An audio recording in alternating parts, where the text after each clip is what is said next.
Ini bukan hanya cerita tentang kopi, tapi tentang sebuah perjalanan dari masa yang dulunya gelap dan penuh akan rintangan.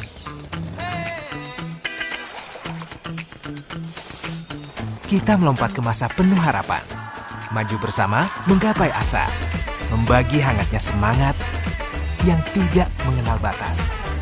Ini cerita tentang energi yang menggerakkan dan menggapai lebih jauh. Imagine life surrounded by energy, where there's access to unlimited potential, to unlock possibilities toward a better future, for us to reach new heights and expand our horizon.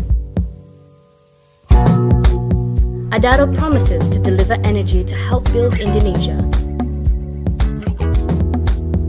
Through careful research and planning, with reliable resources and innovative technology, working together in harmony to achieve results relentlessly, distributing energy throughout the land against all terrain, conquering the horizon, working day and night to create differences and open access to the world, for us to celebrate life in possibilities.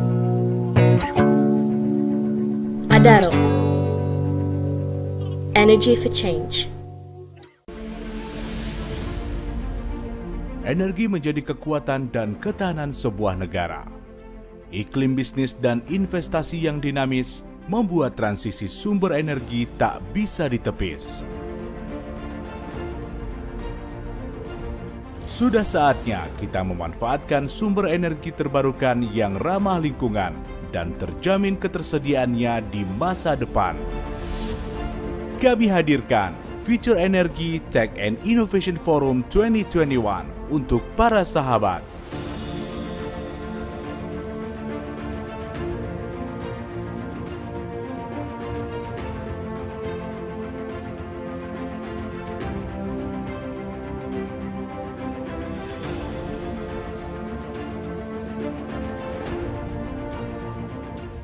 Saksikan Future Energy Tech and Innovation Forum 2021 hanya di Kata Data.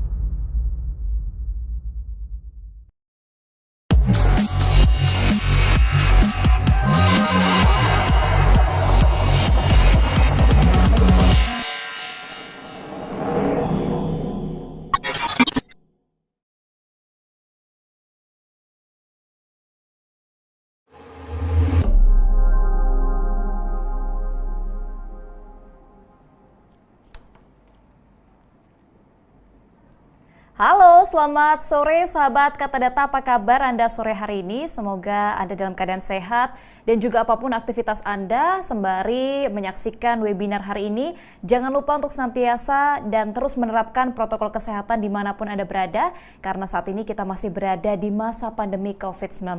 Nah, senang sekali hari ini saya, Dorothea Ayu, dapat memandu acara Future Energy Tech and Innovation Forum 2021, sesi ke-9 yang temanya hari ini akan membahas terkait opportunities and challenges and development of solar energy, dan saya akan menemani Anda selama 1,5 jam ke depan. Nah, Future Energy Tech Innovation and Forum ini merupakan event tahunan dari Kata Data yang membahas seputar energi terbarukan serta proses transisi energi. Nantinya, event ini terbagi dalam 9 sesi dan berlangsung selama 2 hari, yaitu 8 Maret kemarin dan juga 9 Maret 2021 hari ini. Nah, Future Energy Tech and Innovation Forum 2021 dipersembahkan oleh Kata Data bersama Masyarakat Energi Cerdas Indonesia dan didukung oleh Forum Masyarakat Indonesia di Australia, FMIA, The International Council on Clean Transportation, ICCT, Quiction Indonesia, Adaro, Pertamina, GIZ, German International Corporation, Wärtsilä Indonesia, serta diselenggarakan oleh CC Plus by Kata Data. Nah, sahabat Kata Data, tayangan ini selain dapat Anda saksikan via Zoom webinar, ini juga bisa Anda lihat di Facebook Kata Data Indonesia, kemudian juga Instagram Kata Data Co ID, YouTube Kata Data Indonesia, website katadata.co.id. Dan untuk Anda yang ingin berpartisipasi, Anda juga bisa mengikutinya dengan nantinya melalui fitur Q&A yang ada di aplikasi Zoom Anda. Jangan lupa juga sebutkan nama Anda, kemudian domisili Anda, dan juga pertanyaan Anda akan ditujukan kepada siapa. Nah, hari ini kita sudah terhubung secara virtual pada beberapa narasumber yang akan hadir untuk membahas terkait dengan tema kita sore hari ini, yaitu Opportunities and Challenges in Development of Solar Energy. Kita akan panggil hadir ke ruang diskusi kita sore hari ini. Ada Pak Krisnawan Anditya sebagai Direktur Aneka Energi Baru dan Energi Terbarukan Kementerian ESDM. Halo, selamat sore Pak, apa kabar? Sehat Pak? Sore Mbak Doroti, salam sehat. Baik, salam sehat. Senang sekali ya selalu ada salam sehat di masa pandemi ini. Betul. Dan juga Yang selanjutnya, betul Pak. Selanjutnya kita panggilkan hadir juga di ruang diskusi ada Pak Yahya Rahmana Hidayat sebagai Direktur Sumber Daya Energi Mineral dan Pertambangan Bappenas. Halo, selamat sore Pak. Selamat Sehat, sore Bu, apa kabar? Apa kabar Pak Krisnawan? Selamat sore lagi, Pak Pak. Yahya, salam ketemu Wah, lagi. senang sekali melihat kedua Bapak dan juga kedua narasumber ini bisa hadir di ruang diskusi dan juga dalam keadaan sehat. Saya bisa melihat senyumnya yang begitu sumringah untuk bisa menghadirkan beragam informasi tentunya hari ini di webinar pada sore hari ini. Langsung saja, tidaklah berlama-lama lagi, kita akan memberikan waktu kepada Bapak Krisnawan Anditya selaku Direktur Aneka Energi Baru dan Energi Terbarukan Kementerian ESDM. Silakan Bapak untuk paparannya. Terima kasih Mbak Doroti, saya coba share screen.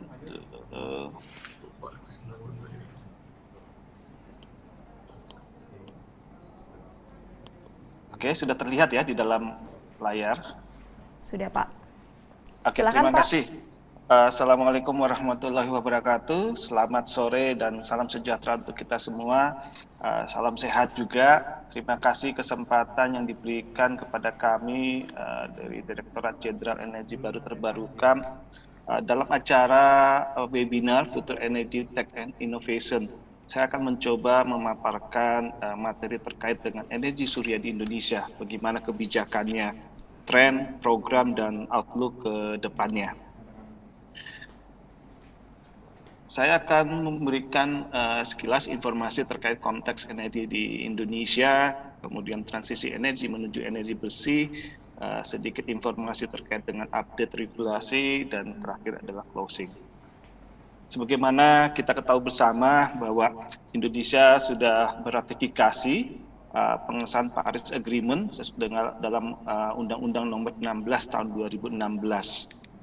Di mana Indonesia berkomitmen menurunkan emisi gas rumah kaca 29% dari BAU dengan kemampuan sendiri dan 41% dengan bantuan internasional pada tahun 2030 sesuai National Determined Contribution. Nah, bagaimana di sektor energi yang merupakan sektor yang ikut juga memberikan kontribusi bagi penurunan gas rumah kaca tersebut. Di sektor energi kita sudah siap target sebesar 314 juta ton CO2 pada tahun 2030. Ini untuk skenario yang 29%. Apabila skenario yang 41%, maka sektor energi harus memberikan kontribusi sebesar 398 juta ton CO2 yang harus dikurangkan sampai dengan 2030. Nah, bagaimana untuk menurunkan itu? Ini akan dilakukan melalui beberapa hal seperti antara lain pengembangan energi terbarukan, kemudian juga pelaksanaan efisiensi energi dan konservasi energi, serta penerapan teknologi energi bersih. Mungkin juga akan ditanyakan terkait dengan pengembangan EBT, ada komitmen juga dari Bapak Presiden melalui kebijakan energi nasional bahwa pada tahun 2025 target EBT dalam energi primer adalah 23%. Nah, dapat kami sampaikan di sini bahwa sampai dengan akhir 2020, share EBT pada energi primer nasional adalah 11,20. Memang ini masih jauh apabila kita ingin mencapai 23% pada tahun 2025. Namun kita lihat 5-6 tahun terakhir sudah menunjukkan kecenderungan peningkatan. Artinya apa? Artinya kita sudah menuju transisi pemanfaatan EBT yang lebih besar lagi, dan diharapkan ke depan ini tentu harus didorong untuk lebih berkembang. Nah, salah satu fokus energi terbarukan yang akan juga dikembangkan untuk mengejar target 23% EBT pada tahun 2025 adalah energi terbarukan dengan instalasi yang tidak lama dan harganya juga kompetitif, seperti itu. Nah, bagaimana energi apa itu? Kalau kita lihat, Indonesia memang blessing country. Terlihat bahwa potensi EBT yang kita miliki bervariasi dan juga sangat besar potensinya. Ada total 417,8 gigawatt. Namun, apabila kita lihat utilisasinya memang masih kecil, yaitu 2,5% dari total potensial EBT yang ada. Kita lihat satu-satu, ada samudra tapi memang masih belum dikembangkan, tetapi penelitian dan pengembangannya terus berjalan. Kemudian panas bumi sudah 8,9% yang dikembangkan, bioenergi 5,8%, kemudian bayu 0,25%, hydro yang saat ini juga cukup besar dikembangkan 8,16%. Nah, ini dia surya. Potensinya sangat besar, 207,8 gigawatt, tetapi baru dimanfaatkan 153,8 megawatt. Ini tentu masih ada potensi yang bisa di-tapping atau bisa dikembangkan ke depannya. Kalau kita lihat juga potensi energi surya di Indonesia, ini data dari Kementerian SDM melalui P3TEK-nya, Badan Litbangnya, terlihat memang hampir seluruh potensi di Indonesia itu memiliki potensi energi surya. Ada data di sebelah kiri bawah, kalau kita lihat potensi teknis, artinya secara teknikal dapat visible untuk dikembangkan, itu ada di Riau, Sumatera Selatan, Sumatera Utara, Aceh, Jambi, Jawa Timur, Jawa Barat, Kalimantan, Sulawesi Tengah, dan juga ada di Nusa Tenggara Timur, Papua, dan Papua Barat. Artinya hampir semua wilayah Indonesia ini hampir bisa dikembangkan oleh energi surya.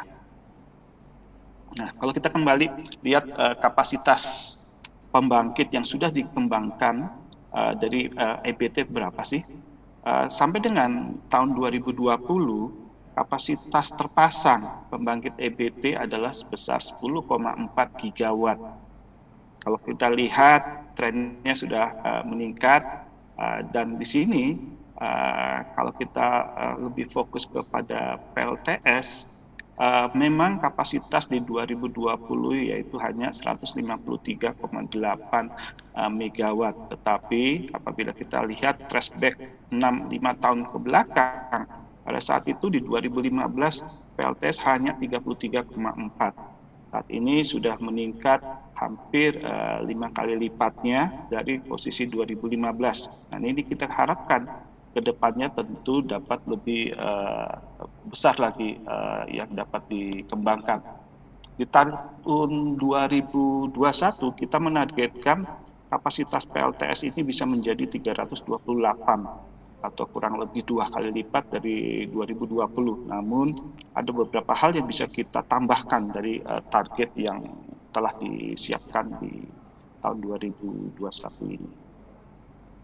Ini menjelaskan bahwa pada saat ini di Indonesia maupun di Kementerian SDM sedang menuju arah ke transisi penggunaan energi yang lebih bersih, yang lebih berbasis EBT.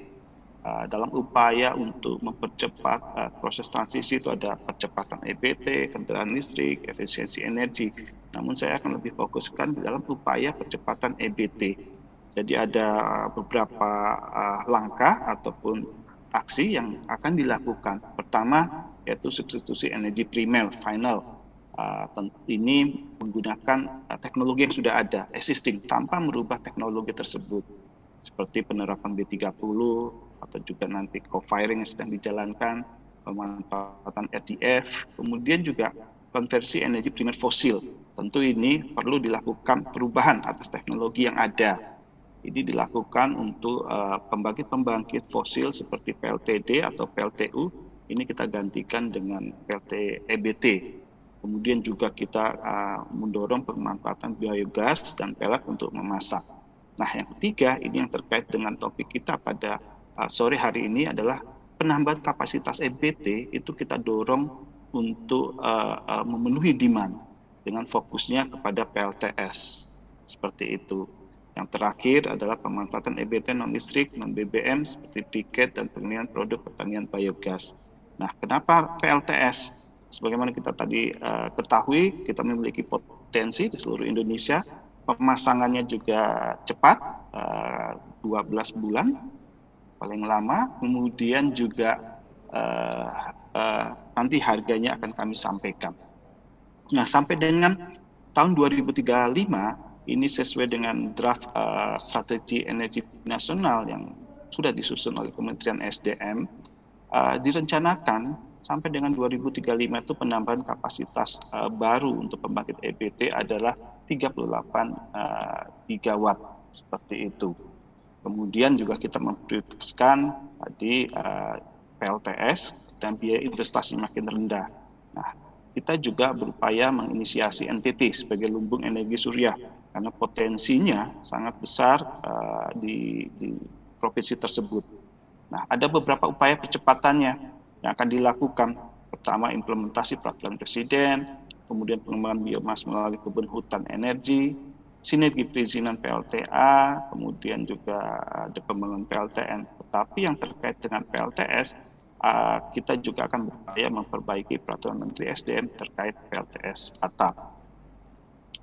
Kalau kita lihat dalam global energy trend, sudah terlihat bahwa penurunan biaya investasi untuk pembangkit EBT khususnya PLTS dan PLTB itu sangat signifikan. Untuk PLTS sudah drop dari 2010 sampai 2019 adalah 82%. Untuk offshore wind 39%, dan untuk onshore wind itu 39% dan offshore wind 29%. Dan biayanya juga cenderung turun, dilihat bisa berkisar sekitar 26 euro cents per kilowatt hour. Bagaimana dengan Indonesia? Apakah tren penurunan biaya investasi daripada PLTS tersebut juga sudah mengalami penurunan? Ini dapat kami sampaikan gambaran. Biaya pembangkitan EBT dalam 5 tahun terakhir. Lihat di bagian bawah, untuk kapasitas yang di bawah 10 megawatt peak, yang awalnya 5 tahun sebelumnya berkisar antara 25 sen kilowatt per hour, itu sudah mencapai 10,2 sen US dollar per kilowatt hour. Untuk yang lebih kapasitas yang lebih besar lagi, yang tadinya berkisar sekitar 10,6 sen US dollar per kilowatt hour, itu sudah drop 5,8. Bahkan untuk PLTS terapung ini harganya adalah PLTS apung 5,81. Untuk yang ground mounted di Bali Timur itu harganya sekitar 5,5 sen. Dari market sounding juga sudah terlihat ada penawaran PLTS dengan harga di bawah 4 sen, sehingga terlihat memang tren pengembangan harga daripada investasi PLTS di Indonesia sudah mengalami penurunan sesuai dengan global trend yang ada. Ini ada beberapa hal yang ingin kami sampaikan, bahwa terkait dengan pengembangan PLTS ada 3 tren yang sedang berjalan di Indonesia, yaitu pertama adalah PLTS atap akan dikembangkan secara masif. Pemerintah dalam hal ini Kementerian SDM juga sudah mengidentifikasikan beberapa potensial gedung ataupun rumah bangunan yang dapat dipasang PLTS atap. Totalnya adalah 2,1 gigawatt. Ada gedung pemerintah, bangunan fasilitas milik BUMN, kelompok sosial, industri bisnis, dan rumah tangga. Dan sampai dengan Desember 2020, kapasitas terpasang PLTS atap itu baru 21,4 megawatt peak, dengan total pelanggan adalah 3.007 pelanggan. Ini dengan memanfaatkan regulasi existing, yaitu Permen SDM nomor 49, Jun 16 di 2019. Sedikit memberikan gambaran pada Ibu Bapak sekalian perkembangan PLTS atap sampai Desember 2020. Lihat sebelum terbitnya Permen SDM dengan setelah itu sebelum adalah 592, dengan terbitnya Permen bisa terlihat ada peningkatan 6 kali lipat dari kondisi sebelum. Dan kalau kita lihat pada saat COVID-19 itu di bulan Maret 2020 tidak menyurutkan masyarakat untuk memasang PLTS atap. Terlihat ada penambahan sekitar 800 lebih yang memasang pada periode COVID-19. Dilihat dari sebarannya, memang top 3 provinsi yang memasang itu masih didominasi di Jawa Barat, kemudian Jakarta Raya, dan Jawa Tengah. Ini berarti provinsi-provinsi lainnya kita dorong untuk juga dapat berpartisipasi dalam pengembangan PLTS atap ini. Nah, untuk membantu masyarakat mengetahui bagaimana kalau saya merancang ataupun memasang apa yang benefit yang kami terima, Kementerian SDM melalui Badan Litbang SDM telah mengembangkan sistem aplikasi S-Smart, yaitu Electronic Survey Monitoring and Reporting. Jadi Bapak Ibu bisa mencoba mengakses di www.p3tk.sdm.go.id untuk melihat apabila saya pasang PLTS atap di rumah saya, seperti apa benefit yang dapat saya peroleh.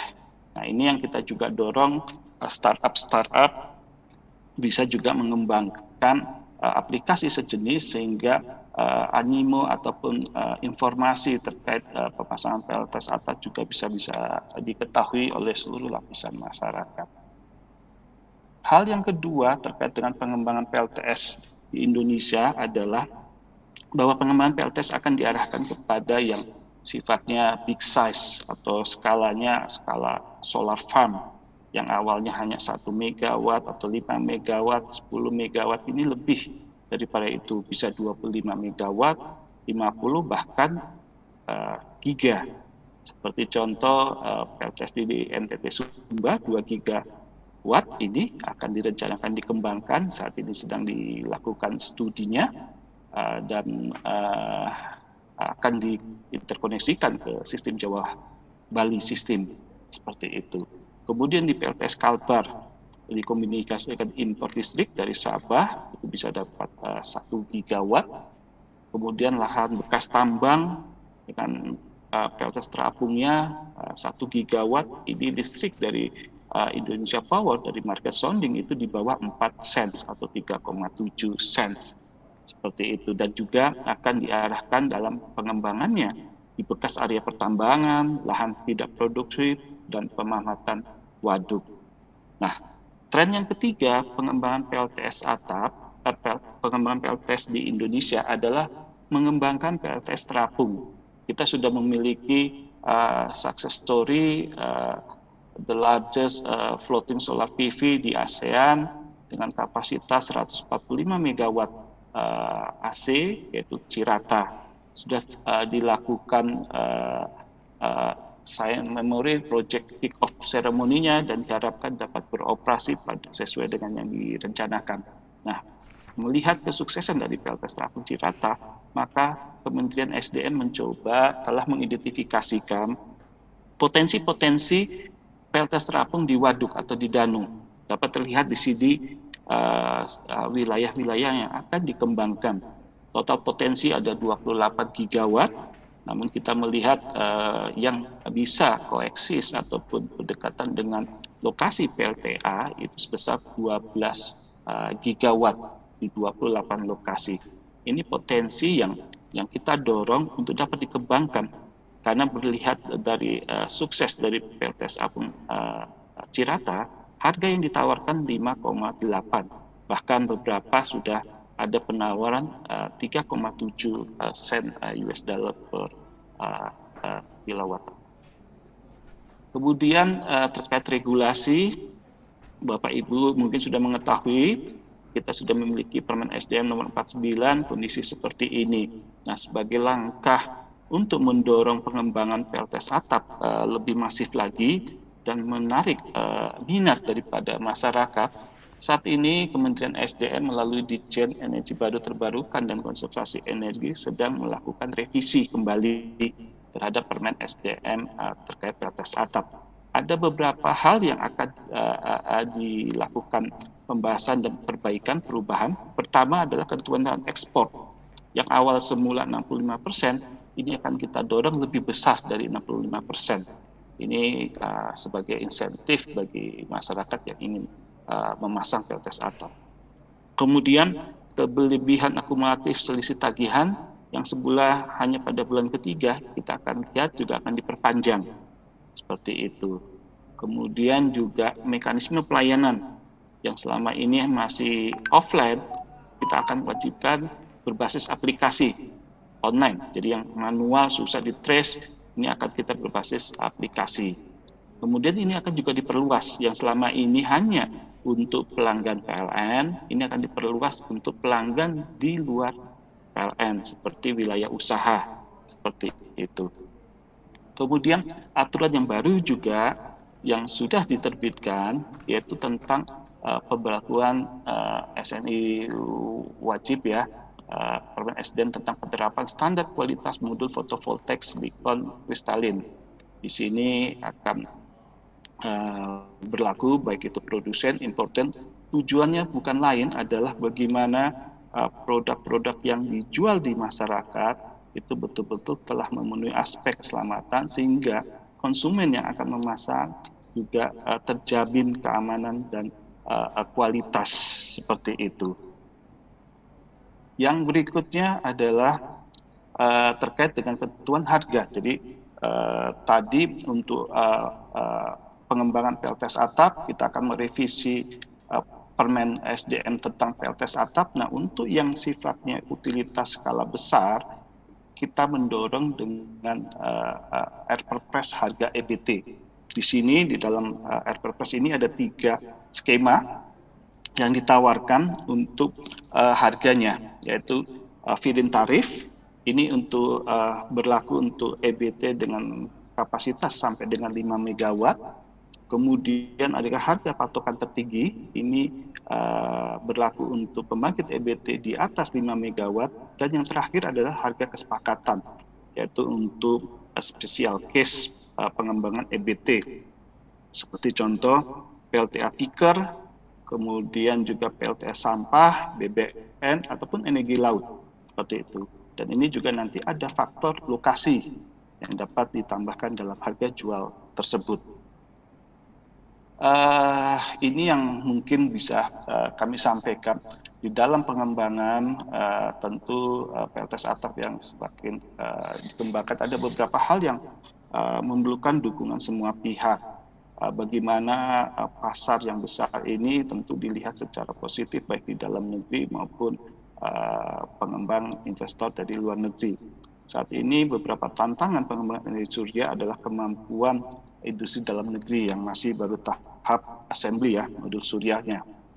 Kemudian pengembangan industri solar PV dalam negeri pada skala ekonominya masih kecil sehingga belum kompetitif, di mana harga panel surya itu di dalam negeri masih 30-45% lebih mahal dibandingkan modul surya impor. Kemudian komponen PLTS yang penting inverter masih belum juga diproduksi dalam negeri. Kemudian juga teknologi penyimpanan baterai masih mahal dan juga adanya perkembangan kemampuan teknologi yang belum bisa diikuti oleh industri dalam negeri seperti contoh size model produksi dalam negeri kapasitasnya saat ini adalah 370 watt peak, tetapi di beberapa negara juga lain di luar sudah mulai mengembangkan modul size sebesar 550 watt peak. Sebagai penutup, Indonesia berkomitmen untuk mencapai porsi EBT sebesar 23% dalam bauran energi nasional pada tahun 2025. Tidak saja sebagai upaya untuk memenuhi target KEN, tetapi juga Paris Agreement. Pengembangan energi baru terbarukan akan fokus pada teknologi yang memiliki durasi instalasi tidak lama dan memiliki harga kompetitif. Kemudian pengembangan PLTS di Indonesia diimplementasikan melalui 3 skema, yaitu PLTS atap, PLTS skala besar, dan PLTS terapung.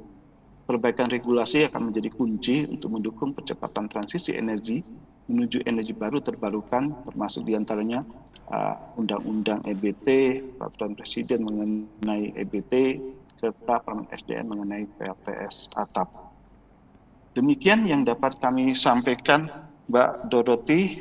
Lebih kurangnya kami mohon maaf. Wabillahi taufiq wal hidayah. Wassalamualaikum warahmatullahi wabarakatuh. Kami kembalikan ke Mbak Dorothy. Baik, terima kasih Bapak Krisnawan Anditya atas paparan yang disampaikan. Menarik bahwa hingga saat ini pun pemerintah Indonesia masih terus mengupayakan agar energi terbarukan ini bisa mencapai 23% sesuai dengan target pada tahun 2025. Seperti yang tadi yang disampaikan oleh Pak Krisnawan, bahwa memang hingga saat ini pun yang masih terus dikerjakan adalah untuk mengupayakan PLTS yang ini menjadi potensi terbesar karena hampir seluruh Indonesia bisa membuat PLTS ini, dan hingga saat ini pun pemerintah Indonesia pun masih terus mengupayakan agar nantinya bisa maksimal terkait pembangunan dari PLTS. Kita akan menuju kepada Bapak Yahya Rahmana Hidayat selaku Direktur Sumber Daya Energi Mineral dan Pertambangan Bappenas. Silakan Pak untuk paparannya. Terima kasih banyak. Sebenarnya tadi apa yang dipaparkan Pak Krisnawan sudah sangat komprehensif ya, sehingga saya juga nih agak bingung nanti milih yang mana nih terkait dengan apa yang akan saya paparkan, karena ada beberapa yang memang mungkin redundant, tapi saya akan mencoba untuk tidak redundant ya terkait dengan apa yang sudah dipaparkan oleh teman saya Pak Krisnawan. Nah ini sebentar ya, oke. Sebentar Pak. Oke, ini jelas terlihat ya, saya akan ini peluang dan tantangan pembangunan energi terbarukan tenaga surya. Jadi Bapak Ibu sekalian yang mengikuti webinar ini, mungkin saya langsung saja ya yang sudah tadi dipaparkan oleh Pak Krisnawan, saya langsung saja. Nah ini terkait dengan keseriusan pemerintah ya. Memang pemerintah sebenarnya sudah banyak sekali mengeluarkan upaya-upaya untuk akselerasi peningkatan pembangkit energi terbarukan, khususnya dalam rangka mencapai 23% ya pada tahun 2025. Dan di RPJMN pun kita sudah mentargetkan sesuai dengan apa yang sudah kita ingin targetkan, yaitu 23% pada tahun 2025, di mana RPJMN pada tahun 2024 sekitar 19,4%. Pencapaiannya untuk energi terbarukan terhadap total bauran energi secara nasional. Namun apabila kita melihat terkait dengan realisasi pada tahun 2020, realisasinya hanya 20% ya. Sedangkan PLTS itu hanya 11%. Jadi intinya bahwa antara target dengan realisasi itu masih jauh antara api dan panggang ya. Jadi oleh karena itu mungkin ada pertanyaan dari publik, ini serius nggak nih untuk pemerintah untuk melakukan akselerasi percepatan energi terbarukan, khususnya dalam rangka untuk mencapai beberapa target yang sudah ditetapkan, baik di dalam RPJMN maupun di dalam RUEN, maupun juga terkait dengan Paris Agreement yang berkaitan dengan pengurangan gas rumah kaca dari sektor energi. Mungkin kita lihat memang kalau kita lihat terkait dengan energi terbarukan itu memiliki peran yang sangat penting ya dalam transisi energi. Jadi memang kita sekarang akan fokus bagaimana kita melakukan satu transisi energi yang merupakan prioritas nasional dari energi fosil menjadi energi terbarukan. Karena kalau kita melihat historis produksi minyak dan gas bumi itu turun terus ya. Dan kita lihat terkait dengan kondisi bauran energi primer, memang EBT ini meningkat terus dari tahun ke tahun. Tadi juga sudah disampaikan oleh Pak Krisnawan. Namun tentunya ini masih jauh dari apa yang kita harapkan. Ya. Dia meningkat terus, namun tentunya masih jauh dari apa yang kita harapkan. Karena memang terus terang aja ya percepatan, kalau kita melihat evaluasi RPJMN 2015 sampai 2019 itu percepatan EBT-nya meningkat, ada pertumbuhan EBT. Namun percepatan antara energi terbarukan itu lebih kecil daripada percepatan pembangkit listrik tenaga batubara. Jadi ya dia naik, tapi akselerasi tenaga batubaranya juga naik lebih cepat daripada akselerasi EBT. Nah, oleh karena itu tentunya bauran energinya pun naiknya kurang meyakinkan. Tadi di dalam RKP 2020 itu tentunya apa yang kita harapkan masih belum bisa antara realisasi dengan target belum bisa matching. Nah ini tentunya energi terbarukan itu memiliki peranan penting di dalam transisi energi. Yang pertama adalah merupakan strategi jangka panjang dalam sistem energi pembangunan rendah karbon. Karena di dalam RPJMN 2020, RPJMN 2024 kita mengimplementasikan LCDI, Low Carbon Development Initiative, ya. Yang tentunya pembangunan rendah karbon ini di sektor energi, khususnya energi terbarukan, itu adalah merupakan satu peran penting dalam rangka untuk pembangunan rendah karbon. Kemudian Bapak Ibu sekalian, tentunya hanya dapat dijalankan melalui kebijakan terintegrasi yang mendorong seluruh sektor dalam satu perekonomian. Terus terang saja, energi baru terbarukan ini tidak saja tugasnya Kementerian SDM, ya, bukan juga tugasnya kami di Bappenas, tapi tugas semua stakeholder.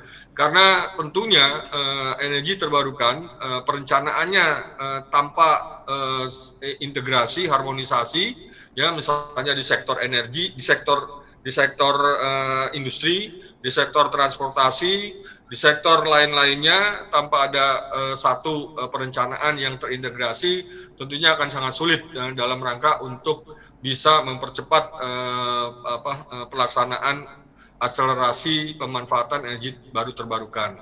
Kemudian juga ini tentunya punya peran penting dalam transisi energi karena berakar pada gerakan pembangunan berkelanjutan dan dukungan publik untuk tindakan mitigasi perubahan iklim. Ya, jadi memang nanti sangat terkait dengan masalah lingkungan, sangat terkait dengan masalah kualitas hidup, sangat terkait dengan masalah bagaimana kita meningkatkan pertumbuhan ekonomi yang inklusif, pertumbuhan ekonomi yang berkelanjutan dengan menjaga ekosistem dan lain sebagainya. Nah, Bapak Ibu sekalian, kita punya potensi energi terbarukan yang luar biasa besar, ya. Kalau di sini tenaga matahari itu potensinya hanya 207 gigawatt peak, ya. Dan saya barusan saja membaca ada penelitian terakhir bahwa Indonesia punya lebih dari 550 gigawatt peak untuk potensi surya dari Sabang sampai Merauke. Jadi hampir 2 kali lipat lebih, ya, dari apa yang tertera pada paparan ini, ya, terkait dengan updating data. Dan pemanfaatannya masih sangat kecil. Tadi juga sudah disampaikan oleh Pak Krisnawan. Nah, ini peluang pembangkit listrik tenaga surya untuk melistriki keluarga Indonesia itu sangat tinggi, ya, peluangnya, karena memang hampir rural electrification kita hampir 100%, itu sebagian besar, ya, khususnya untuk di daerah-daerah tertinggal terluar perbatasan itu umumnya memakai pembangkit listrik tenaga surya ya.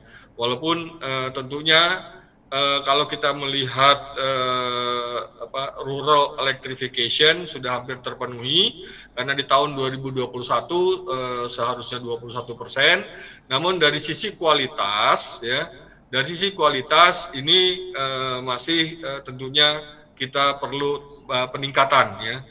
Khususnya untuk di daerah 3T tersebut ya, karena kadang nyala, kadang hidup dan lain sebagainya. Karena dengan PLTS di daerah-daerah tertinggal ini apabila dia rusak baterainya, maka mereka bingung juga untuk bisa memperbaiki listriknya di rumah-rumah dan lain sebagainya. Namun kami tentunya Bappenas berkoordinasi juga dengan Kementerian SDM, dengan Kementerian Daerah Tertinggal untuk bisa memanfaatkan BUMDes dalam rangka untuk bisa meningkatkan pemanfaatan PLTS yang ada di daerah-daerah 3T ya, karena permasalahannya itu adalah masalah kelembagaan. Kalau diserahkan ke masing-masing individu rumah tangga, ini tentunya pemeliharaannya, perbaikannya akan sangat sulit dilakukan. Oleh karena itu harus ada misalnya BUMDes dalam rangka untuk mengkoordinir hal-hal yang terkait dengan masalah maintenance dan lain sebagainya. Nah, ini tadi juga sudah disebutkan oleh Pak Krisnawan terkait dengan peluang teknologi energi terbarukan yang sekarang sangat kompetitif ya, apalagi dengan skala yang sangat besar ya. Tadi solar farm sebagai contoh di Waduk Jatiluhur, di Cirata itu harganya bisa lebih kecil daripada pembangkit listrik tenaga batubara. Ya, jadi memang teknologi di PLTS maupun di PLT Bayu itu sudah sangat kompetitif dibandingkan dengan energi fosil. Ya, ini merupakan peluang ya, pemanfaatan ataupun pengembangan dari energi terbarukan ya, khususnya PLTS dalam rangka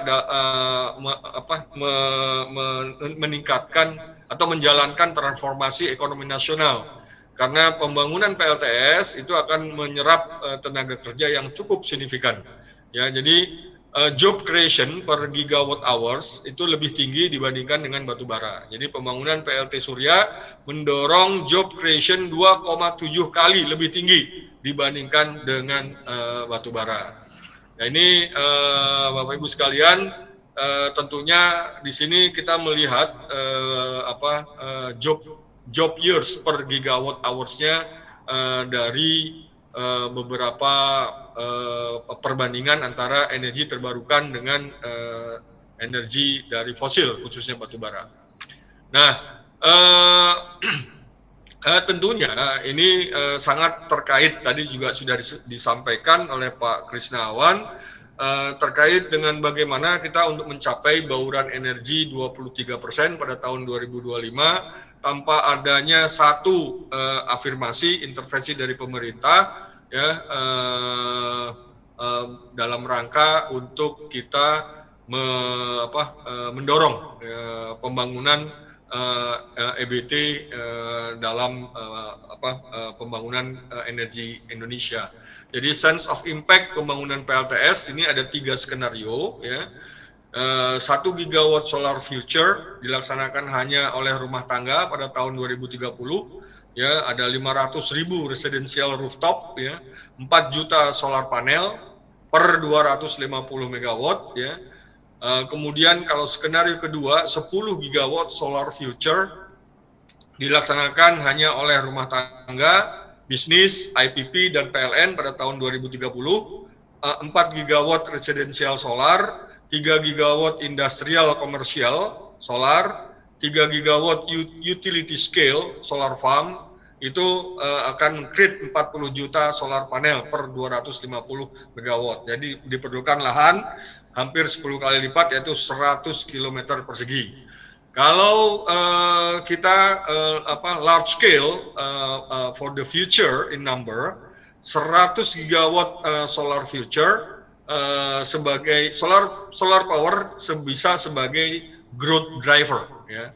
Jadi kalau ingin kita tingkat pertumbuhan ekonominya lebih dari 6 ataupun sampai 7% dan sumber daya energinya harus dari sumber daya energi terbarukan, maka solar power bisa sebagai growth driver yang dilaksanakan oleh semua pihak sebagai teknologi pembangkit energi bersih dan berkelanjutan pada tahun 2030 ya. Kalau dia 100 gigawatt, 25 gigawatt residential solar, 25 gigawatt industrial, 50 gigawatt utility scale solar farm. Ini akan meng-create 400 juta solar panel per 250 megawatt dan diperlukan lahan 1000 km persegi. Nah, ini juga tentunya akan sangat terkait dengan bagaimana mengganti pembangkit listrik tenaga solar. Nah, Bapak Ibu sekalian, ini kita akan menunggu mengenai kesepakatan para kepala negara pada pertemuan perubahan iklim pada akhir bulan ini ya. Walaupun sudah ada statement dari Chief United Nations ya, Pak Antonius Guterres bahwa beliau menghimbau untuk memberhentikan proyek-proyek pembangkit listrik tenaga batubara ya. Karena beliau menghimbau juga untuk ada kesepakatan pada tahun 2030 semua negara OECD maka phase out untuk pembangkit listrik tenaga batubara. Dan untuk non-OECD pada tahun 2040 phase out untuk PLTU batubara. Nah, kalau ini terjadi ya dan merupakan kesepakatan para kepala negara, nah bagaimana posisi Indonesia dalam menghadapi harus phase out pada tahun 2040? Karena di dalam rencana umum energi nasional kita yang belum kita revisi, itu porsi bauran batubara masih cukup besar pada tahun 2050 ya. Porsi bauran batubara cukup besar pada tahun 2050. Nah, ini tentunya ini pun buat kami di Bappenas tentunya harus melakukan satu perencanaan yang integratif, komprehensif ya, dalam rangka bagaimana kita untuk bisa melakukan satu energi transisi yang tentunya ini justru akan mendorong pertumbuhan ekonomi yang tinggi dan berkelanjutan. Nah, ini Bapak Ibu sekalian memang tentunya salah satu tantangannya adalah masalah investasi ya. Ini kami Bappenas dengan GGGI melakukan satu studi ya untuk perkembangan teknologi energi terbarukan khususnya variable renewable energy yang berkembang pesat dan cenderung lebih murah seperti PLTS, mendorong incumbent utility bergerak cepat untuk memperkuat sistem jaringan transmisi dan distribusi. Dibutuhkan dana yang besar untuk mendorong penggunaan energi terbarukan kalau kita ingin mencapai 23% ya, dan mendorong pencapaian NDC pada tahun 2030 itu diperlukan 167 miliar US dollar ya. Dan ini cukup besar dana yang dibutuhkan. Nah, oleh karena itu juga tentunya kita harus bisa menyiapkan mengenai financial hub ya yang berkaitan dengan akselerasi pemanfaatan EBT ini. Dan ini sudah menjadi beberapa pemikiran ya di pemerintah, di Bappenas maupun di kementerian lembaga lain, kita sama-sama untuk bisa mencari channeling ya pendanaan untuk akselerasi pemanfaatan EBT ini.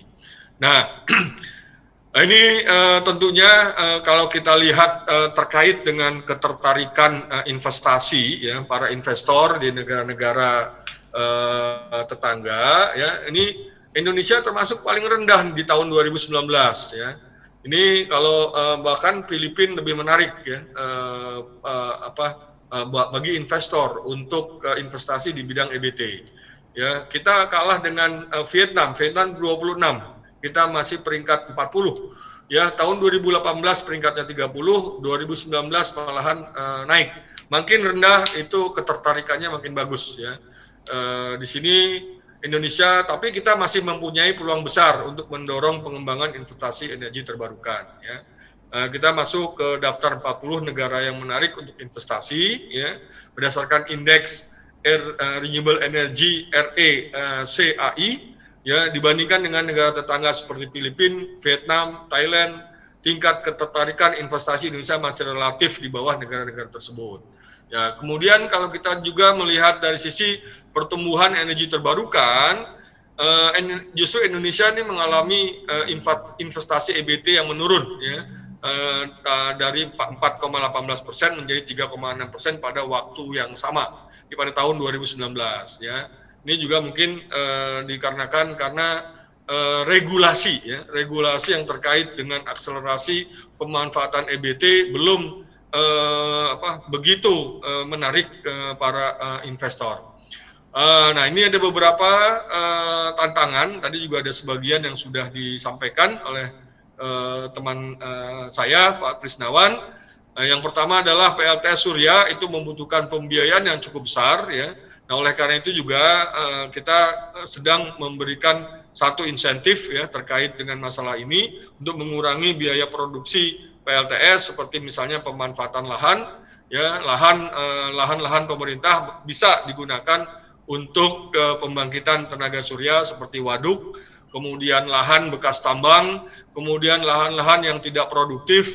Nah, tentunya ini bisa dimanfaatkan untuk lahan bagi pembangkitan tenaga surya agar biaya investasi menjadi lebih kecil. Kemudian permasalahannya adalah financial close, ya. Tidak hanya tenaga surya, tapi juga EBT secara keseluruhan, khususnya karena banyak sekali proyek-proyek tenaga surya yang kecil-kecil, ya, yang skalanya kecil, dan ini sulit sekali dalam rangka untuk memobilisasi pendanaan murah. Ya. Di samping itu, bank-bank domestik masih belum terbiasa dengan pembiayaan di bidang energi terbarukan. Nah, oleh karena itu kami sekarang sudah memulai berkoordinasi dengan OJK, ya, dalam rangka untuk mensosialisasikan terkait tentunya terkait dengan bagaimana perbankan domestik bisa ikut berpartisipasi di dalam mendanai investasi di bidang EBT. Kemudian yang ketiga adalah aturan TKDN. Ya, di sini aturan TKDN sebesar 60% itu sulit dicapai karena hampir banyak komponen PLT Surya merupakan produk-produk impor. Ya, jadi ini kalau memang harganya bisa lebih murah dari produk impor, ya, ini tentunya nggak masalah, ya, mau TKDN-nya 60%, 70%. Namun permasalahannya adalah di mana panel-panel surya itu yang impor, terutama dari Cina, itu jauh lebih murah dibandingkan panel-panel surya buatan dalam negeri. Nah, ini juga jadi permasalahan. Oleh karena itu kita akan coba untuk ada semacam insentif, ya, baik fiskal maupun non fiskal untuk industri EBT di dalam negeri. Kemudian perlu pengembangan industri komponen energi surya dalam negeri sehingga dapat menekannya. Ini tadi sudah kami sampaikan. Nah, Bapak Ibu sekalian,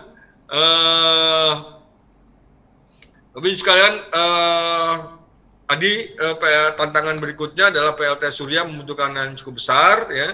Ketidakpastian regulasi dan kebijakan menjadi penghalang bagi investor. Kemudian secara teknis diperlukan spesifikasi minimal, ya, luas, kemiringan, rangka, dan umur atap rumah gedung untuk pembangunan PLTS atap. Dan yang terakhir tentunya adalah masalah kualitas SDM. Ya.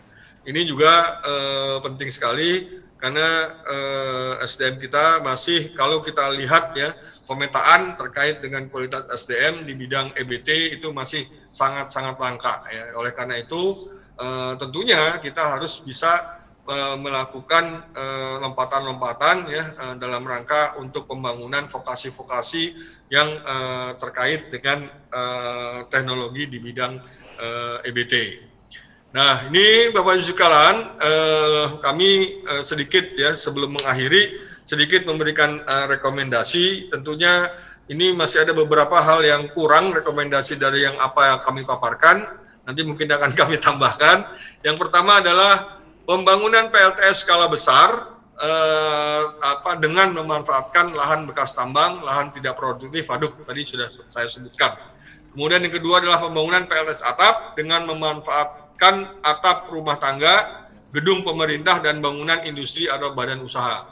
Nah, ini harus ada afirmatif policy, ya karena kita sudah punya perpres mengenai kewajiban gedung-gedung pemerintah menggunakan PLTS atap, tapi perpres itu tidak jalan, tidak jalan sampai saya pernah menyarankan ke DEN, agar DEN menyurati Kementerian Keuangan dan Kementerian PPN Bappenas, untuk bisa mengalokasikan anggaran di setiap kementerian lembaga untuk merubah atap gedung pemerintah pusat nih, dengan PLTS, Jadi ini karena sudah ada perpresnya, tapi ini tidak jalan juga. Mungkin gedung pemerintah yang ada PLTS-nya cuma di Kementerian SDM, di Bappenas pun nggak ada PLTS-nya. Jadi ini tentunya harus ada satu dorongan kuat, tentunya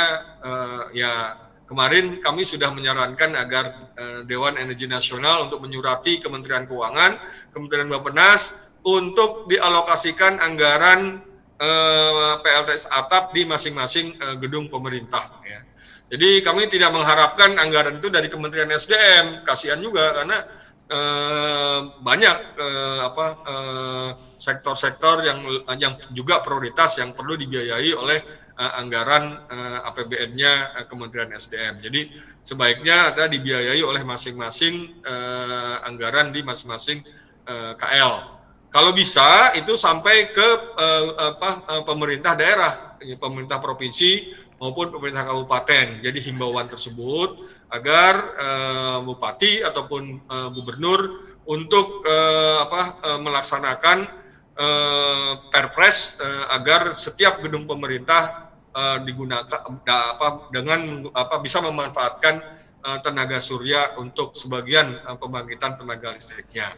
Kemudian yang ketiga, penggantian PLTD diesel dengan PLT surya, terutama di daerah timur Indonesia. Ini sudah ada, ini pun sebenarnya sudah lama juga nih, kami menyarankan untuk supaya ada transisi pergantian diesel menjadi tenaga surya, karena ini diesel ini sangat mahal, surya itu sangat murah. Seharusnya sih dari sisi keekonomian ini tidak ada masalah, tapi ternyata dari sisi lain-lainnya jadi masalah, sehingga nggak jalan-jalan juga untuk pergantian PLT diesel dengan PLT surya. Nah, ini juga harus ada satu afirmatif dari pemerintah. Jadi kami sedang merumuskan nih bagaimana jangka pendek untuk mengganti PLTD menjadi PLT surya. Kemudian yang keempat, diperlukan mandatori berupa instruksi presiden untuk kewajiban pemanfaatan sel surya PLTS atap minimum sebesar 30% dari luasan atap atau seluruh bangunan. Ini sudah ada perpresnya. Namun kalau untuk rumah mewah, komplek perumahan, apartemen, dan komplek lainnya, bisa aja pemerintah memberikan satu insentif, karena tanpa ada insentif maka akan sangat sulit kalau misalnya dengan mekanisme pasar, karena harga panel itu masih cukup mahal buat golongan menengah, karena satu panel itu hampir 15 juta per panel. Jadi kalau misalnya beli 2 panel itu kan hampir 30 juta untuk investasi di rumah-rumah mereka. Nah, ini juga tentunya perlu ada satu insentif agar bagi mereka yang bisa memasang panel PLT roof solarnya di rumahnya akan mendapatkan misalnya pengurangan tarif listrik dan lain sebagainya. Misalnya, penyesuaian yang kelima adalah penyesuaian regulasi TKDN untuk pemanfaatan panel surya.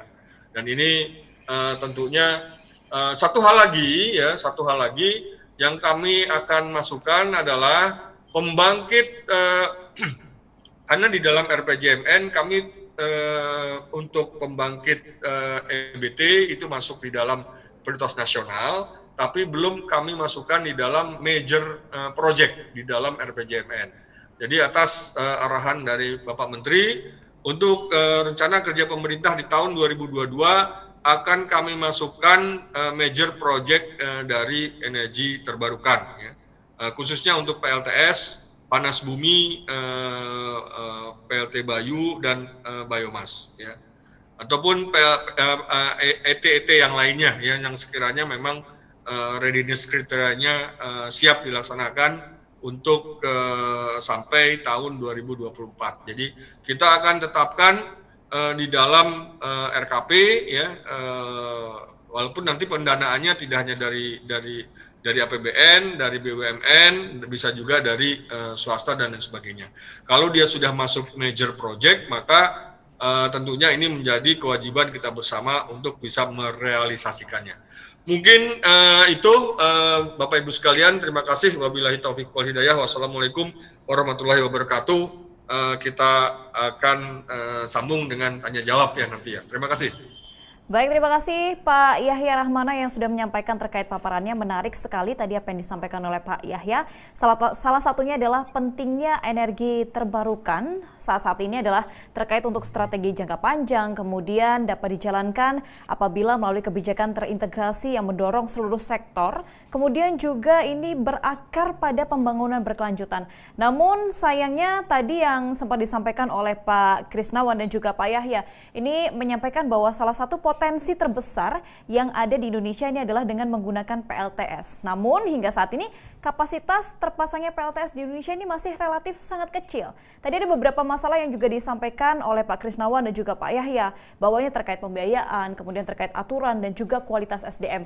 Menjadi pertanyaan bagi Pak Krisnawan, ini kita langsung menuju ke Pak Krisnawan. Pak, ini bahwa Indonesia terlihat tertinggal jauh dari Vietnam dan juga Filipina dari hasil pemaparan tadi. Dan masalah-masalah yang dihadapi oleh Indonesia adalah tadi seperti yang disampaikan terkait pembiayaan, aturan, dan juga kualitas SDM. Lalu apa solusinya? Karena target yang disampaikan dan harus dicapai pada tahun 2025 sebesar 23%. Ini kemudian apa solusinya untuk bisa menyelesaikan setiap masalah-masalah itu tadi, Pak Krisnawan? Ya, terima kasih Mbak Dorothy. Tadi sudah disampaikan Pak Yahya ya, bahwa kalau dilihat prospek investasi bisnis EBT, Indonesia kita masih kalah dengan negara tetangga. Salah satu yang sedang kita dorong, yang saat ini sedang menunggu ditandatangani oleh Bapak Presiden, ada rancangan peraturan Presiden tentang harga EBT, seperti itu. Tadi disampaikan Pak Yahya bahwa salah satu hal yang menjadi keengganan daripada investor ataupun developer adalah terkait regulasi, seperti itu, komitmen terhadap regulasi. Nah, ini untuk meningkatkan tingkat regulasi, kepercayaan investor, serta jaminan hukum, maka peraturan terkait penetapan harga untuk pembangkit EBT itu kita tingkatkan levelnya. Yang semula kita gunakan peraturan Menteri ESDM, ini kita tingkatkan menjadi peraturan Presiden. Sehingga bisa diketahui dengan level kekuatan yang lebih tinggi, ini tentu tidak hanya mengikat Kementerian SDM saja, tetapi juga akan mengikat kementerian-kementerian terkait. Di situ di dalam Perpres juga sudah disiapkan supporting dari masing-masing kementerian lembaga. Seperti contoh tadi Pak Yahya menyampaikan salah satu isu adalah TKDN. Nah, ini menjadi role dari Kementerian Perindustrian. Bagaimana EBT ini bisa berkembang dengan baik dengan dukungan dari semua kementerian KL. Karena suksesnya EBT tentu tidak bisa dari Kementerian SDM saja, seluruh stakeholders. Itu satu hal yang ingin kita ciptakan, bahwa level kekuatan hukum akan meningkat dan binding kepada kementerian KL lainnya, sehingga menjadi sinyal positif bagi investor dan developer. Yang kedua juga saat ini kan DPR sedang menyusun inisiatif RUU EBT. Nah, diharapkan dengan adanya RUU EBT sudah menjadi komitmen untuk semuanya, karena ini dalam bentuk undang-undang, sehingga dengan adanya landasan hukum yang lebih kuat terkait dengan pengembangan EBT, ini juga menjadi sinyal yang kuat di Indonesia. Demikian yang dapat kami sampaikan. Baik, berarti ada beberapa solusi yang sekarang sedang dilakukan. Salah satunya adalah dengan meningkatkan level kekuatan hukum menjadi peraturan presiden dan juga rancangan dari DPR yang saat ini sedang digarap terkait dengan energi terbarukan. Saya menuju ke Pak Yahya. Pak Yahya, ini terkait dengan pembangkit listrik dari sumber energi lain. Ini kan bisa memproduksi listrik tanpa tergantung siklus siang dan malam. Namun di Indonesia sendiri yang punya potensi yang besar adalah PLTS. Lalu bagaimana solusinya untuk energi surya ini, Pak Yahya? Memang untuk saat ini ya permasalahan PLTS itu adalah masih kita menganggap PLTS itu sebagai intermittent. Ya. Intermittent itu artinya tidak bisa sebagai base load, Bu. Ya. Jadi di dalam ketenaga listrikan base load itu digunakan batu bara, kemudian tenaga nuklir dan panas bumi bisa sebagai base load karena dia bisa 24 jam ya. Tapi kalau PLTS itu sifatnya intermittent kecuali menggunakan baterai ya, kecuali menggunakan baterai.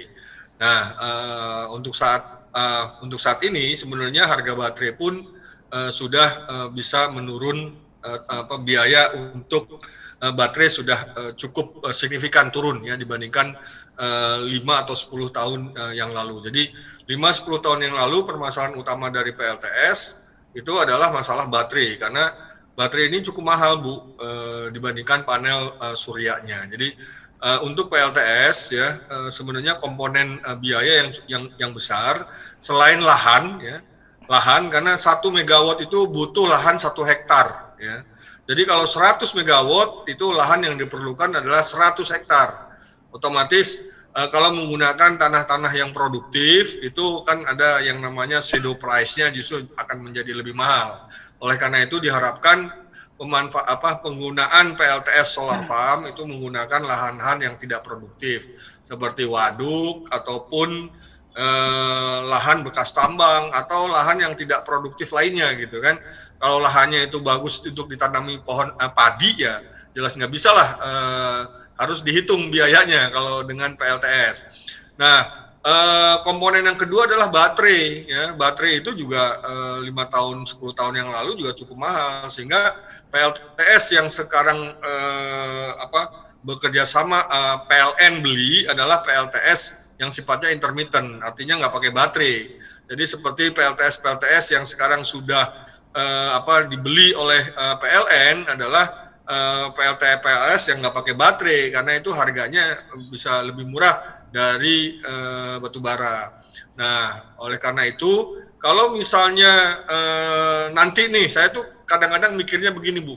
Mikirnya kalau misalnya dari kesepakatan kepala-kepala negara pada tahun 2040 negara non OECD itu PLTU batu baranya harus phase out ya kan. Phase out itu artinya nggak boleh dipakai gitu kan, nggak boleh ada lagi pembangkitan listrik dengan batu bara. Nah, untuk base load-nya itu apa penggantinya?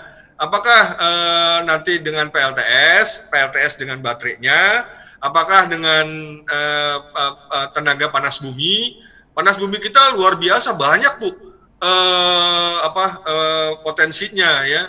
Jadi potensinya banyak, artinya kita punya 25 gigawatt yang kemarin kata teman-teman Badan Geologi cuma 23 gigawatt, tapi 23 gigawatt yang baru kepake itu kan baru sekitar 8%, Bu, dari total potensi ya. Walaupun 3 tahun terakhir ini tambahan EBT itu dari panas bumi ya, 3 tahun terakhir ini. Nah, ke depan seharusnya panas bumi ini juga harus benar-benar didorong gitu kan untuk bisa dimanfaatkan paling tidak 50% potensi lah dari potensi yang ada gitu kan, 10 gigawatt maksudnya untuk panas bumi dari 23 itu ya 12 gigawatt itu dari panas bumi itu udah luar biasa, Bu. Karena kalau kita lihat Filipina, di Filipina itu pemanfaatan panas bumi sudah 34% dari total potensi. Kita masih 8%. Artinya apa? Artinya sebenarnya masih banyak peluang gitu investor untuk bisa membangun panas bumi gitu. Nah terus kalau panas bumi nggak mencukupi untuk menggantikan batu bara, karena ini kita kan masih hampir pembangkitan listrik dari batu bara kan masih dominan nih, Bu. Jadi kalau itu harus phase out, penggantinya apa? Karena kayaknya masyarakat kita nih alergi dengan tenaga nuklir.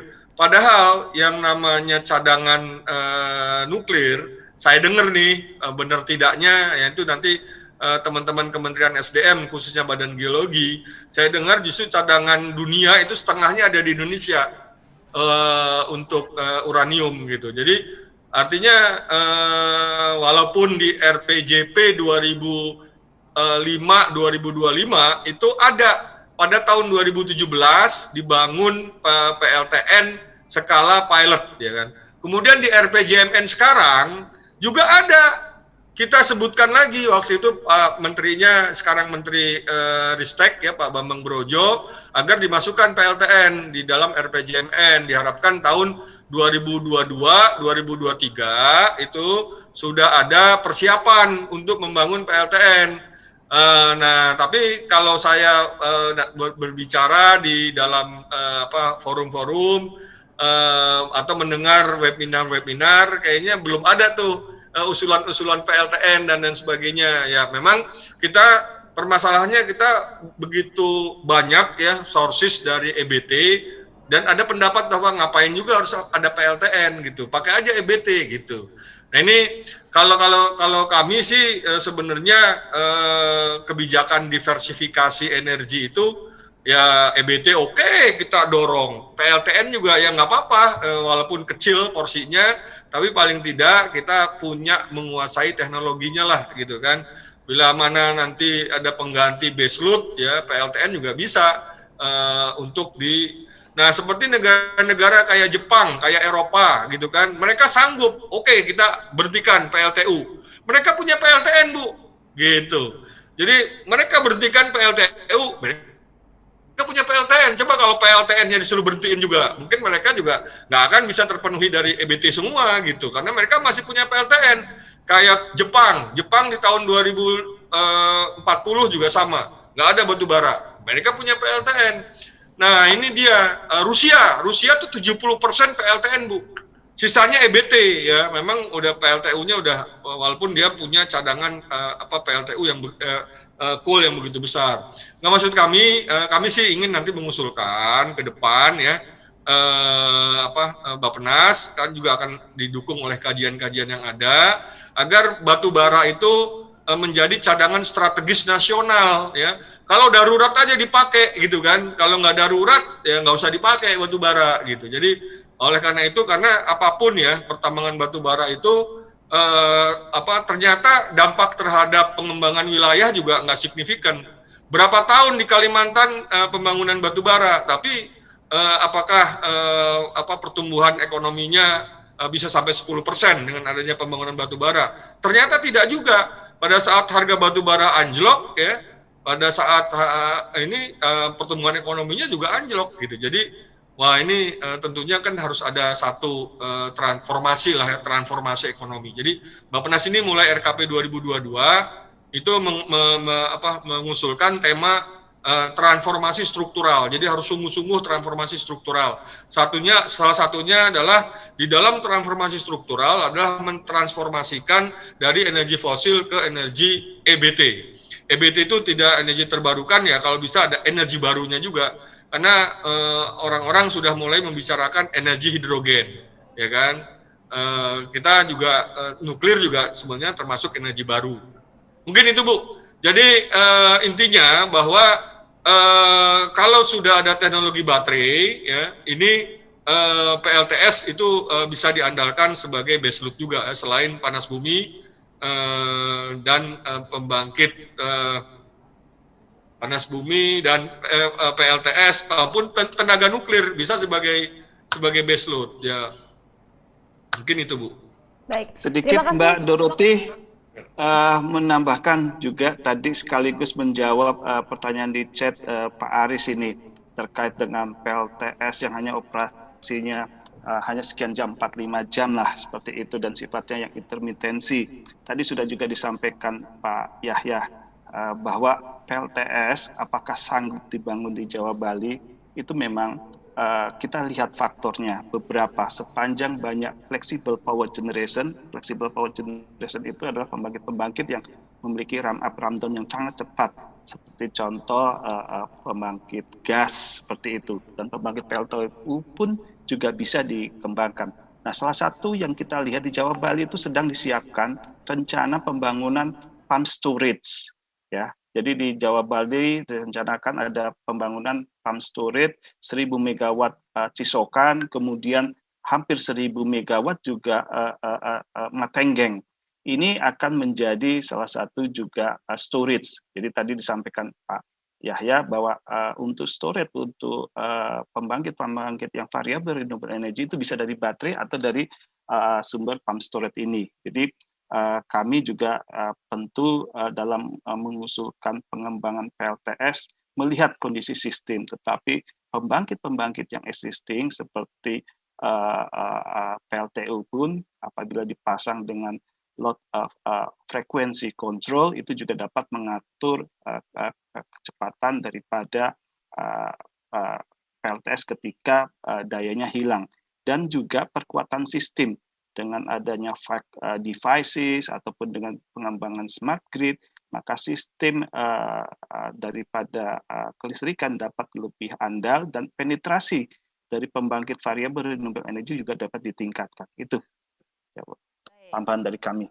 Langsung dijawab oleh Pak Yahya dan juga Pak Krisnawan terkait pertanyaan yang tadi. Bagaimana solusinya kemudian untuk energi surya tadi ya. Nah kemudian menjadi pertanyaan saya selanjutnya adalah terkait dengan kebijakan. Ini kepada Pak Krisnawan Anditya. Pak, bagaimana prioritas kebijakan dari Kementerian ESDM sendiri untuk bisa mendorong dan juga mempercepat pengembangan PLTS, khususnya di sini adalah PLTS atap, Pak. Karena Kementerian ESDM sendiri juga terus mengkampanyekan gerakan 1 juta panel surya atap. Bagaimana Pak? Betul, Mbak Doroti tadi juga sudah disinggung Pak Yahya nih. PLTS atap sudah ada perpresnya, tetapi dalam pengembangannya masih belum terlihat ya. Walaupun kalau kita lihat secara data tadi yang kami sampaikan sudah ada peningkatan lonjakan sejak 2018 sebelum keluarnya Permen SDM tentang PLTS atap, itu kan hanya baru 569 pelanggan yang memasang. Begitu sudah keluar, melejit langsung 6 kali lipat menjadi 3.007 pelanggan, walaupun kapasitasnya masih kecil. Nah ini bisa terlihat bahwa tentu tadi seperti yang disampaikan Pak Yahya, dibutuhkan suatu insentif sehingga masyarakat itu dapat tertarik. Karena terus terang mereka ini mengeluarkan biaya sendiri untuk melakukan pemasangan. Tadi di slide-nya Pak Yahya harganya kurang lebih sekitar 13 sampai 15. Di kami sekitar 15-18 juta itu adalah yang medium. Bisa ada yang 20 ataupun ada yang di bawahnya. Tapi intinya apa? Bagaimana masyarakat mau memasang PLTS atap. Nah, salah satu hal yang ingin kita coba adalah melakukan revisi terkait dengan existing regulasi PLTS atap yang ada. Yang saat ini ekspornya, artinya masyarakat bisa mengirim itu hanya dinilai 65% dari total misalnya kapasitas terpasangnya. Nah ini akan ditingkatkan sehingga dengan adanya insentif yang lebih besar terkait dengan ekspor, kemudian waktu penihilan, artinya ketika kelebihan listriknya ada, itu tidak langsung 3 bulan dinolkan atau di-reset oleh PLN, tetapi bisa dapat diperpanjang, lebih dari 3 bulan, seperti itu. Ini juga memberikan suatu insentif kepada masyarakat. Nah yang kedua yang juga kami dengar dari keluhan adalah ketika mereka melakukan aplikasi pemasangan PLTS atap kepada PLN, mereka mendapatkan informasi yang berbeda dan juga terkendala dengan exim meternya seperti itu. Nah Ini yang sifatnya tadinya dilakukan secara manual, itu kita akan lakukan melalui basis aplikasi, sehingga nanti masyarakat dengan mudah melakukan pendaftaran itu di aplikasi. Di dalam aplikasi kita syaratkan juga pemegang izin usaha penyediaan tenaga listrik untuk membangun basis aplikasi sehingga mudah diketahui oleh masyarakat. Ketika mereka mengapply, mengajukan permohonan, itu mereka dapat mengetrace posisi permohonan saya ada di mana. Kemudian ketersediaan eksimeter yang ada itu berapa, seperti itu. Kapan bisa tersedia, seperti itu. Termasuk juga nantinya pelaporan dan sebagainya itu dilakukan secara online. Itu yang hal yang lain yang kita dorong. Di hal yang juga yang menjadi bagian substansi dari revisi Permen PLTS Atap adalah juga memperluas. Selama ini Permen 49 2018 dan Jo 16 2019 hanya berlaku pada pelanggan PLN saja. Nah, ini kita perluas ke wilayah usaha. Karena di dalam suatu wilayah usaha, seperti contoh Cikarang Listrindo atau Krakatau Daya Listrik, itu ada suatu wilayah yang mereka juga memiliki di samping tenan, juga memiliki masyarakat rumah tangga. Nah, ini kita juga membuka bahwa pelanggan yang ada di dalam wilayah usaha tersebut dapat juga memasang PLTS atap, seperti itu. Nah, ini diharapkan tentu saja dengan adanya regulasi baru ini, kami berharap dapat mengikuti jejak ketika pertama kali kita mengeluarkan PLTS atap yang meningkat 6 kali lipat, ini bisa mungkin lebih dari itu. Sehingga target yang sudah dicanangkan 1 juta PLTS atap ini dapat terrealisasi. Demikian Mbak Doroti. Baik, luar biasa sekali perbincangan kita pada sore hari ini. Ternyata tidak hanya saya saja yang ingin bertanya kepada kedua narasumber, Pak Krisnawan dan juga Pak Yahya, namun juga para peserta dari webinar ini juga sudah bertanya. Banyak yang bertanya dan kita mengambil, ini ada 2 pertanyaan yang akan ditujukan kepada kedua narasumber. Salah satunya dari Pak Aris Setiono. Untuk Pak Krisnawan, apakah sistem kelistrikan PLN saat ini sudah siap untuk menerima EBT karena kondisi oversupply akibat demand yang menurun di masa pandemi COVID-19, khususnya di Pulau Jawa? Bagaimana Pak Krisnawan? Ya, terima kasih atas pertanyaan Pak Aris. Tadi juga sudah saya sampaikan bahwa memang demand saat ini bidang kelistrikan ya sedang mengalami penurunan. Tetapi bukan berarti akan menurun terus, karena sudah diketahui bahwa listrik itu sudah menjadi basic needs.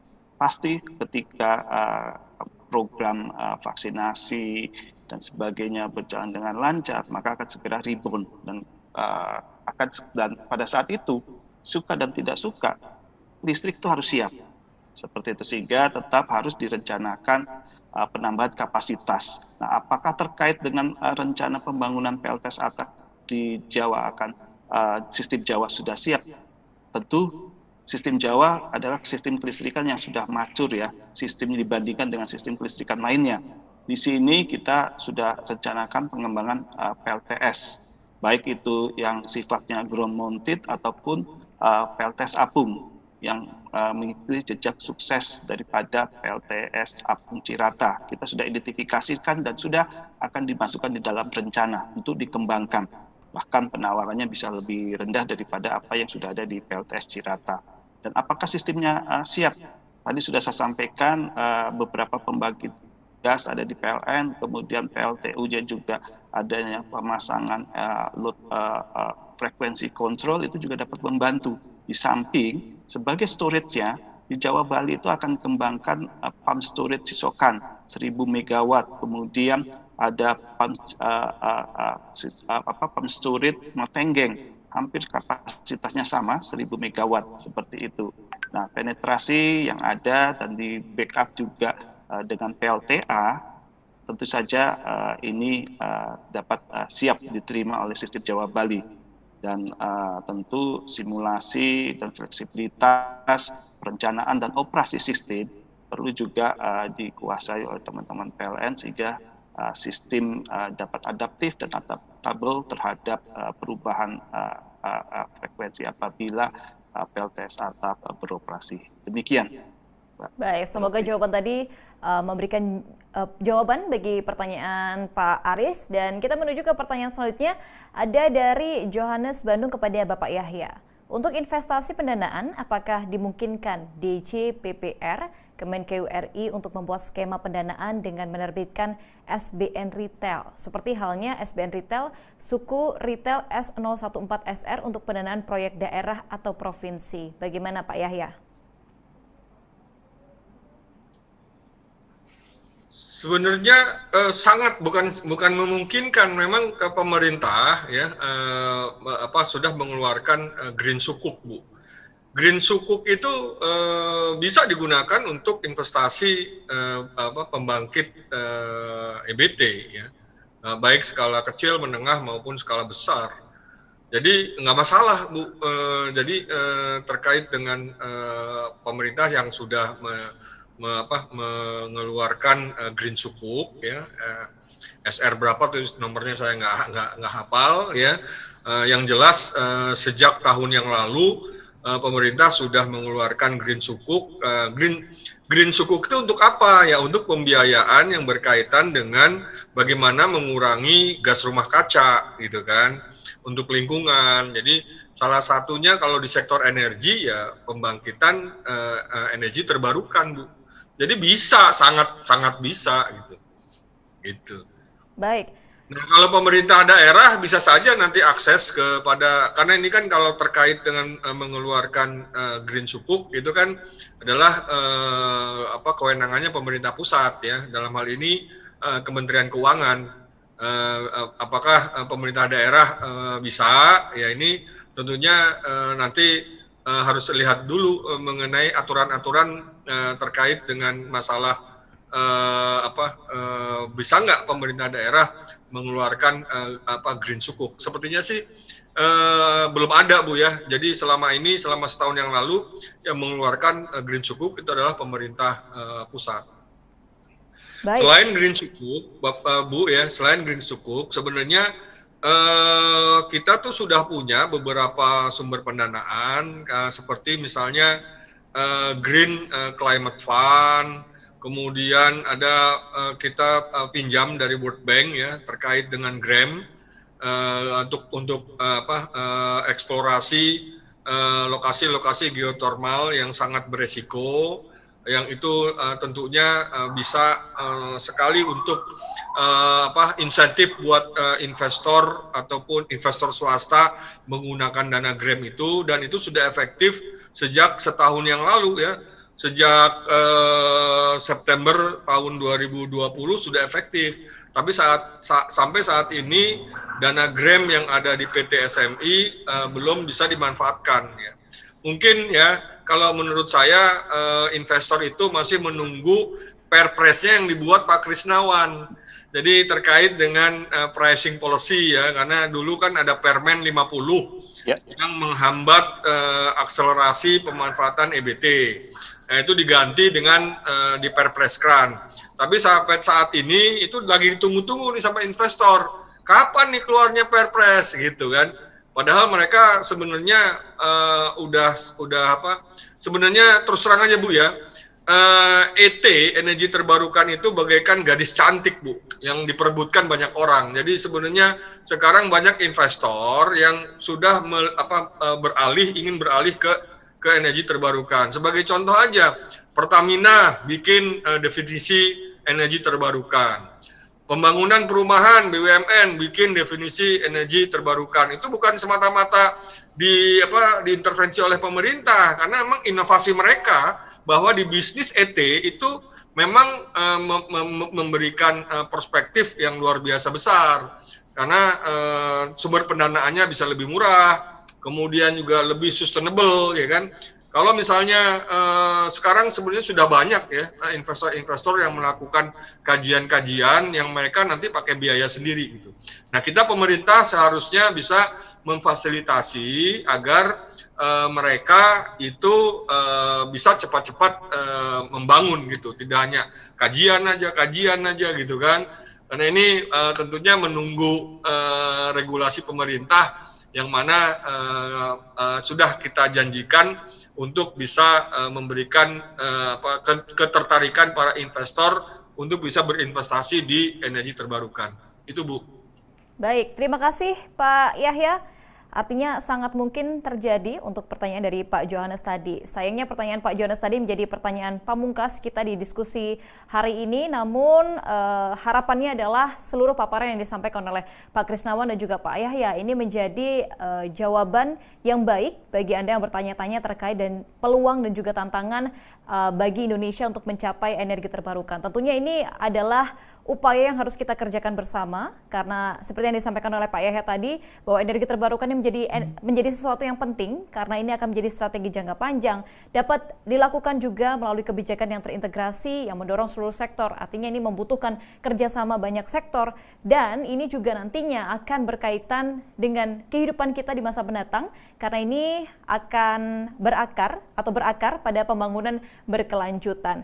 Dan kita berharap juga semoga pada tahun 2025 sesuai dengan target yang disampaikan oleh pemerintah bahwa energi terbarukan ini akan mencapai 23%.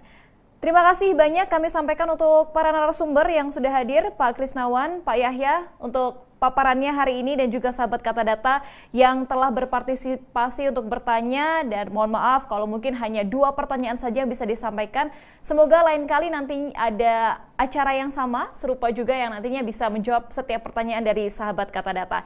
Namun sebelum saya mengakhiri sesi ke-9 kali ini yang merupakan juga sesi terakhir, saya ingin berfoto terlebih dahulu bersama dengan para narasumber kita yang luar biasa sekali hari ini, Pak Krisnawan dan juga Pak Yahya. Mungkin bisa menghadap ke kamera Pak dan tersenyum. Boleh diperlihatkan giginya Pak. Nah, kita tersenyum dengan sumringah. Nanti akan saya hitung ya Pak ya. 1, 2, 3. Sekali lagi. 1, 2, 3. Baik, terima kasih banyak Pak Krisnawan dan juga Pak Yahya untuk kesempatannya boleh hadir. Senang sekali bisa mendengar paparan yang luar biasa dan harapan kita semua agar Indonesia nantinya juga bisa ikut dan juga bisa mencapai target EBT yaitu sebesar 23%. Terima kasih Pak Yahya dan juga Pak Krisnawan. Semoga nanti kita bisa berjumpa lagi dalam diskusi-diskusi yang lainnya. Ya, terima kasih Mbak Doroti, Pak Yahya. Terima kasih. Ya. Sehat selalu Pak. Ya, salam sehat. Baik. Amin. Baik, itu tadi sekaligus juga menutup perjumpaan kita pada hari ini dan Future Energy Tech and Innovation Forum 2021 ini dipersembahkan oleh Kata Data bersama Masyarakat Energi Cerdas Indonesia dan didukung oleh Forum Masyarakat Indonesia di Australia, FMIA, The International Council on Clean Transportation ICCT, Quaction Indonesia, Adaro, Pertamina, GIZ, German International Corporation, Wärtsilä Indonesia, serta diselenggarakan oleh CC Plus by Kata Data. Baik sahabat Kata Data, inilah sesi terakhir dalam rangkaian event tahunan Kata Data Future Energy Tech and Innovation Forum 2021. Saya Dorothea Ayu beserta seluruh tim yang bertugas hari ini undur diri dan ingat untuk terus mematuhi protokol kesehatan dimanapun Anda berada sehingga nantinya kita tidak tertular dan juga tidak menularkan di masa pandemi COVID-19. Terima kasih banyak, sampai jumpa.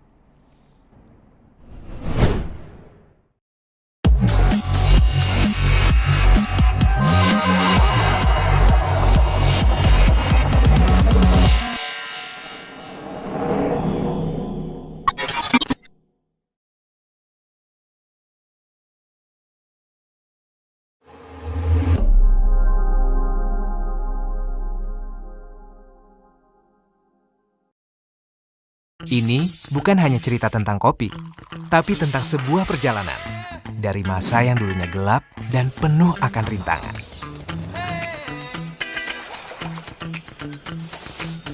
Kita melompat ke masa penuh harapan, maju bersama menggapai asa, membagi hangatnya semangat yang tidak mengenal batas. Ini cerita tentang energi yang menggerakkan dan menggapai lebih jauh. Imagine life surrounded by energy, where there's access to unlimited potential, to unlock possibilities toward a better future. for us to reach new heights and expand our horizon. Adaro promises to deliver energy to help build Indonesia. Through careful research and planning, with reliable resources and innovative technology, working together in harmony to achieve results relentlessly, distributing energy throughout the land against all terrain, conquering the horizon, working day and night to create differences and open access to the world, for us to celebrate life in possibilities. Adaro, energy for change.